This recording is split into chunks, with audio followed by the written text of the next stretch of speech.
মেঝে খুঁড়তেই অস্ত্র ভাণ্ডার, আর তার জেরে লোকসভা ভোটের মুখে ফের শিরোনামে সন্দেশখালী।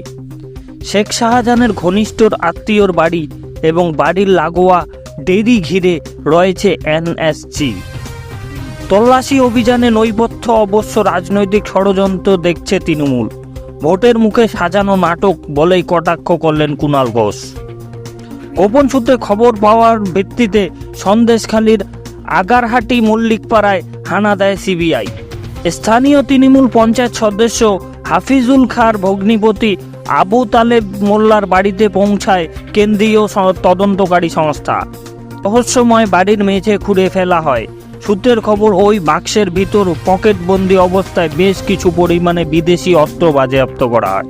বিকেলের দিকে ওই এলাকায় গিয়ে পৌঁছায় এনএসজি।